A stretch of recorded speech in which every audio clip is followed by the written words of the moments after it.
नमस्कार, बिहार मिथिला न्यूज़ में आपका स्वागत है। मैं मनोज। देखिए, गंभीर मुद्दा को अगर कोई होता है जिससे हजारों लाखों लोग प्रभावित होते हैं, उस मुद्दे को हम गंभीरता से उठाते हैं। अभी कुछ देर पहले हमने चलाया था दरभंगा के थाना और थाना प्रभारी को अपने ग्रिप में लेने के लिए कई माफिया परेशान हैं और कई के ग्रिप में आ भी गए हैं। हमने इस खबर को प्रमुखता से एसएसपी और डीआईजी को भी भेजा है ताकि आम जनता को राहत मिले। आयुष्मान भारत कार्ड को लेकर के कई तरह की भ्रांतियां हैं और ये बहुत गंभीर मुद्दा है। बीजेपी का चुनावी एजेंडा था। हम जब गांव तक में पहुंचे थे तो गांव में लोग कहते थे हमें आयुष्मान कार्ड का कोई लाभ नहीं मिला। आखिर कौन बदनाम करा आयुष्मान कार्ड को धारियों को? और इस बात पर चर्चा करने के लिए डॉक्टर मृदुल शुक्ला हमारे पास हैं, जिनके कंधों पर एक बड़ी जिम्मेवारी आ गई है कि आयुष्मान कार्ड को लेकर के जो भ्रांतियां फैल रही है समाज में, उसको कैसे दूर करें, उसकी असलियत क्या है। आपका स्वागत है। जी, बहुत बहुत धन्यवाद।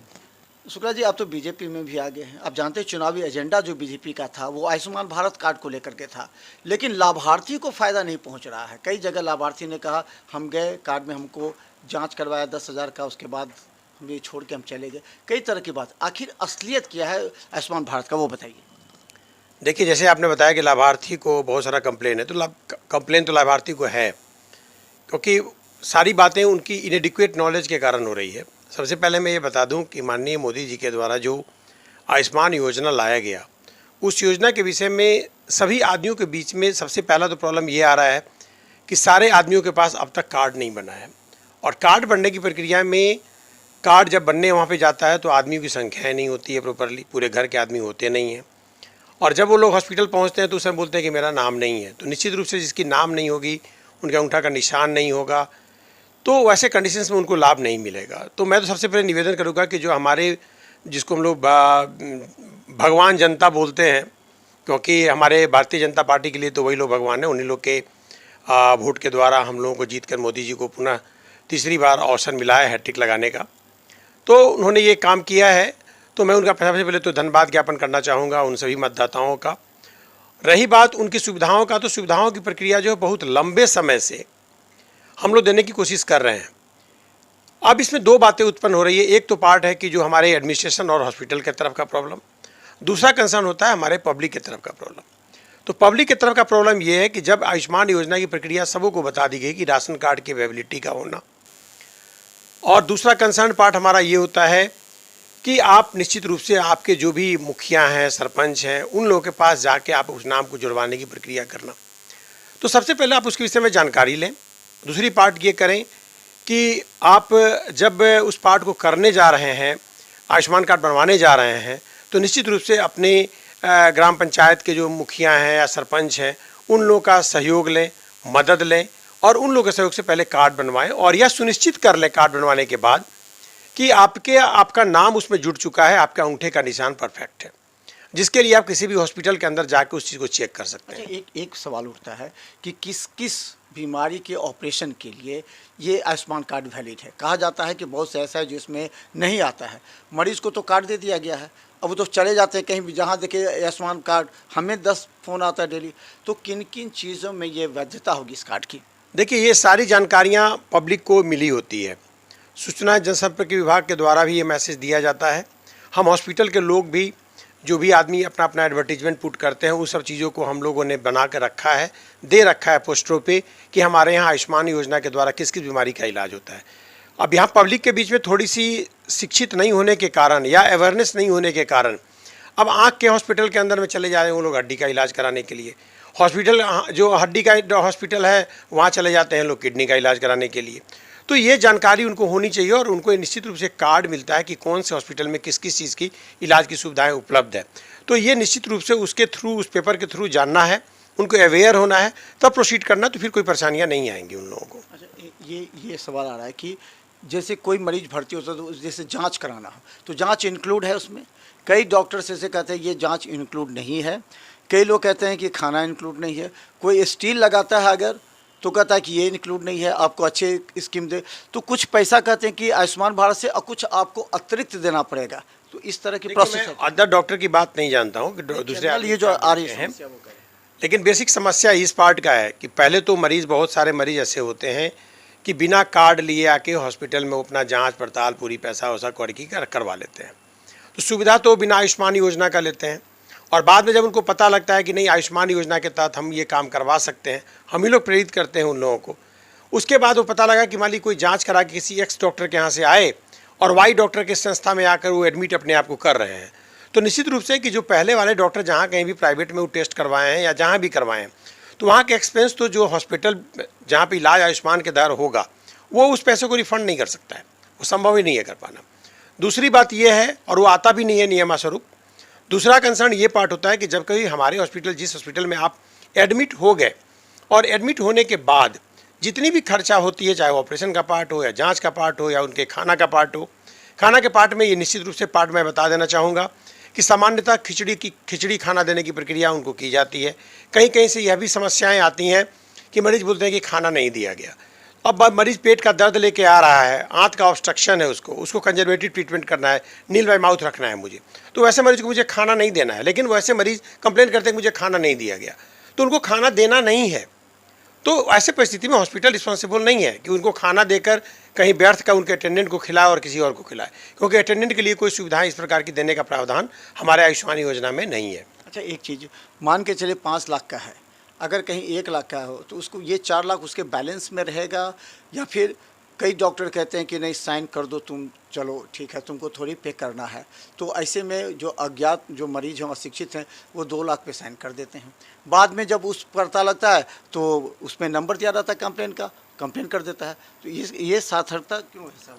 ये किसी मरीज के साइन करने से पेमेंट नहीं मिलता है मनोज जी। मैं पहले ये बता दूं कि जिस किसी ने भी अगर आप लोगों को बोला है या पब्लिक बोलते हैं कि 2 लाख पे साइन करा लिया, 3 लाख पे साइन करा लिया, ये कोई करा ही नहीं सकता है। गवर्नमेंट की इतनी बड़ी इसमें सर्विलेंस आप यूँ कह सकते हैं, और इतने इंटेलिजेंस ब्यूरो इसमें लगे हुए हैं, और इस प्रकार का उनका जो सॉफ्टवेयर है बना हुआ है कि पर्टिकुलर मरीज़ के लिए पर्टिकुलर दिन का ही अमाउंट उनको मिलता है।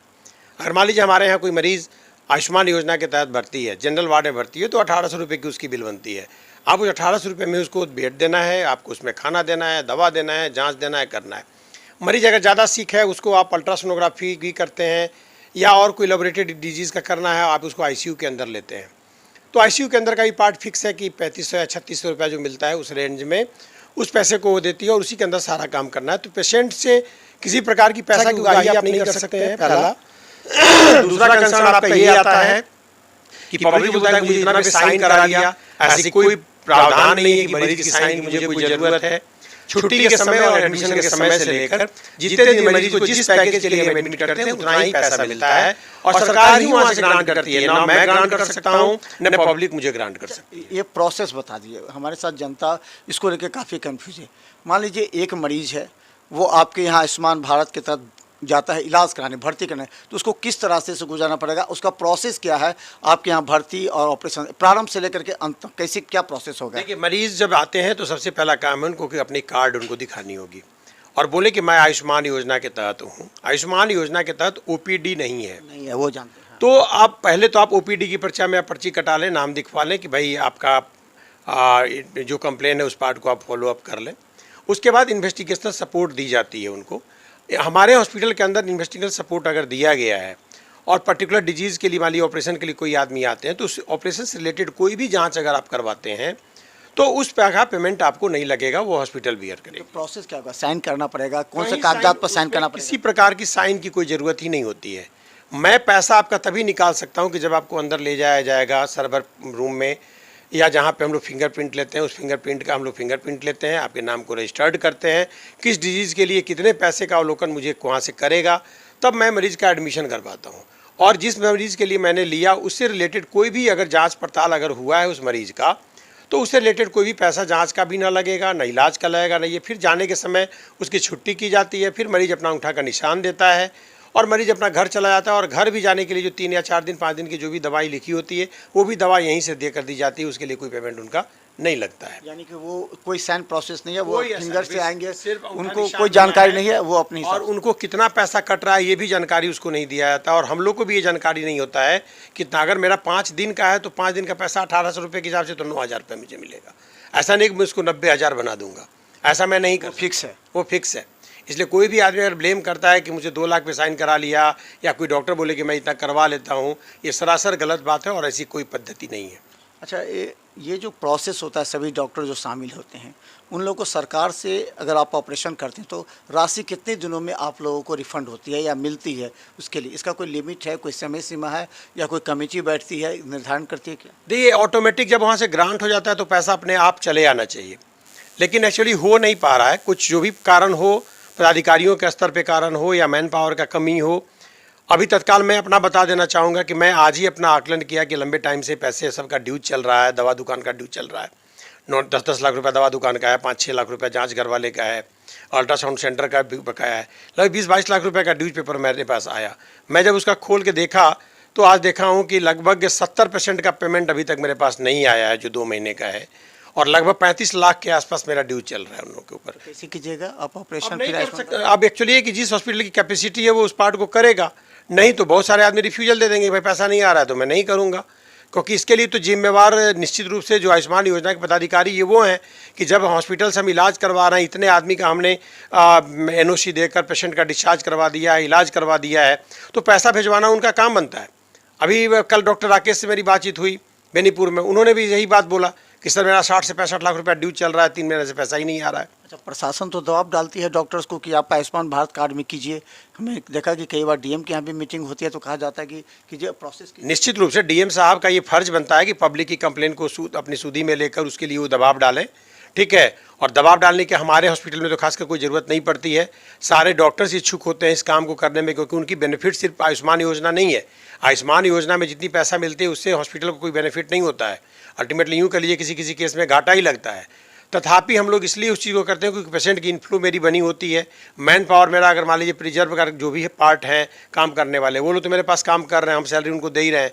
उतने ही पार्ट में आयुष्मान योजना का काम करता हूँ तो मेरा खर्च निकलता है, और जितने भी बिना आयुष्मान योजना वाले हैं उन लोग का खर्च का आमदनी जो है मेरा हम लोग का आमदनी होता है। अच्छा, अंतिम सवाल, ये जो नीतीश कुमार जो एक नया सिस्टम दे दिए कि जिसके पास अब राशन कार्ड है उसको भी आयुष्मान कार्ड बन जाएगा, और अभी मोदी जी कह रहे हैं जो 70 साल के ऊपर के हैं उनका भी आयुष्मान भारत बन जाएगा, तो ऐसे में आपको पास देखा कि कोई ऐसा अमीर आदमी है उन्होंने भी आयुष्मान बना लिया, तो वो तो ऑब्जेक्शन लगा रहे हैं, हर बात पर ऑब्जेक्शन लगा, उनको चाहिए।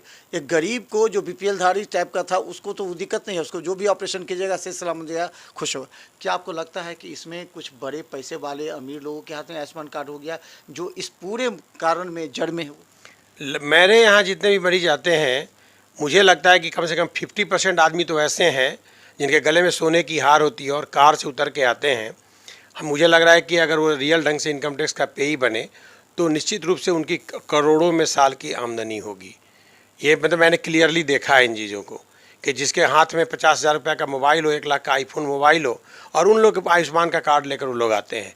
और जितनी भी प्रकार के हॉस्पिटल में न्यूसेंस क्रिएट भी होता है ना, वो उन्हीं जैसे कार्डधारियों के पास है। और जो रियल के गरीब है ना, उन लोगों के पास में कार्ड देखता भी नहीं, कार्ड होता भी नहीं है। लास्ट प्रमोट करने के बावजूद भी देखते हैं कि भाई कार्ड 1-1 महीना तक कहने के बावजूद भी कार्ड नहीं बन पाता और गरीब टहलते रहते हैं। तो इसके पार्ट के लिए मैं निश्चित रूप से अपने सरकार से और पदाधिकारियों से निवेदन करूंगा कि इसकी जरूर निश्चित रूप से समीक्षा की जाए, और समीक्षा के उपरांत जो भी इसमें खामियां नज़र आती है उसको जल्द से जल्द दूर करने की कोशिश की जाए। और जो आदमी ऐसे हैं जिनका आयुष्मान कार्ड बन गया है, निश्चित रूप से उन लोगों की खारिज कर देनी चाहिए, उनके इनकम टैक्स और उनके आमदनी के आधार कार्ड का देखकर। बिल्कुल निश्चित रूप से। अच्छा, आप बीजेपी में शामिल, आपकी जिम्मेवारी बढ़ गई है, लगता है पार्टी आपको इस तरह के कार्य में, क्योंकि इससे हजारों वोट बैंक मजबूत होंगे बीजेपी के, लगता है कि आपको इस पर निगरानी रखने के लिए या एक कमेटी बनाई जाएगी जो इस पर काम करे और ताकि आयुष्मान भारत को सही तरह से जनता के बीच पहुँचे? देखिए, पार्टी के द्वारा जो भी मुझे कार्यभार दिया जाएगा संपादित करने के लिए, मैं बड़ी स्वेच्छा से और बड़ी ईमानदारी पूर्वक और कर्मठता से मैं उस पार्ट को निष्पादित करने की कोशिश करूंगा। और मेरा अपना मानना है कि अगर पार्टी के द्वारा मुझे इस प्रकार की कोई भी जिम्मेवारी दी जाती है तो निश्चित रूप से आयुष्मान योजना के तहत या चिकित्सा के क्षेत्र में जो भी कोई जिम्मेवारियां मुझे मिलेंगी मैं उसे बखूबी निभाऊंगा और उस पर खड़ा उतरने की कोशिश करूंगा। आयुष्मान कार्ड का प्रचार भी काफ़ी ज़्यादा होता है, आप अपने यहाँ क्या आमंत्रित करेंगे मरीजों को? आपके यहाँ किस तरह के आयुष्मान कार्ड की सुविधा मिल रही? मैं आयुष्मान योजना का जितना भी पार्ट था बोर्ड बैनर के सहारे, मैं इन सब चीज़ों को लगातार बनाए रखा था डिफरेंट क्षेत्र में, बोर्ड बैनर के द्वारा, वॉल पोस्टर के द्वारा। लेकिन अभी इलेक्शंस का समय था, आचार संहिता होने के कारण सारे पार्ट्स को हटा दिया गया और सारी बोर्ड को हम लोगों ने वहाँ से हटाया, तो तत्काल अभी वो पार्ट हम लोग नहीं कर रहे हैं। लेकिन अब इलेक्शन का टाइम, आचार संहिता खत्म हो गया है, तो हम लोग फर्दर उस पार्ट पे फोकस्ड करेंगे। और हॉस्पिटल में भी हम लोगों ने गेट पे बना रखा है कि आयुष्मान योजना का प्रधानमंत्री के द्वारा दिए गए, प्रधानमंत्री कोष के द्वारा जो भी सुविधाएं मिल रही है उस पार्ट को हम लोग दे रहे हैं। और अब हमारे यहाँ आयुष्मान के मित्र लोग हैं, 2-3 लड़के हैं जिनकी फ़ोन नंबर भी ब्रॉडकास्ट किया हुआ है, और वहाँ पे उसका क्या आयुष्मान का इलाज चल रहा है आपके? बिल्कुल, मेरे यहाँ आयुष्मान का इलाज चल रहा है। ऑलमोस्ट मेरे यहाँ 8 से 10 मरीज जो हैं प्रत्येक दिन भर्ती रहते हैं, और सारे आदमी इलाज करा के यहाँ से जा रहे हैं। तो चलिए हम बता दें, सरकार की 2 योजना ऐसी हैं। शिक्षा के क्षेत्र में जो बीपीएल की लेवल के छात्र होते हैं उनको 25% किसी भी प्राइवेट स्कूल में नामांकन होता है उसको सरकार पैसा देती है, वहाँ भी उन लोगों ने कंप्लेंट किया कि पैसा नहीं मिल रही है। इसी तरह आयुष्मान भारत में जो डॉक्टर मरीजों का ऑपरेशन और इलाज करते हैं उनको भी समय पर पैसा नहीं दे, लाखों रुपये बकाया हो गए हैं। जनता को सही तरीके से लाभ नहीं मिल पा रहा है, जनता परेशान है, और बीजेपी इसे चुनावी एजेंडा बना करके इस बार वोट बैंक में उसको तब्दील करने का प्रयास की ज़रूरत है। अब सरकार बनने के बाद आयुष्मान कार्ड को लेकर के सही तरीके से जनता और प्रशासनिक अधिकारियों के बीच एक समन्वय स्थापित करने का, ताकि जनता को लाभ मिल सके और डॉक्टर भी सही तरीके से मरीजों का इलाज कर सके। देखते रहे बिहार मित्र न्यूज़। यूट्यूब में सब्सक्राइब कीजिए, GTPL और सिटी केबल चैनल पर 24 घंटे मौजूद हैं।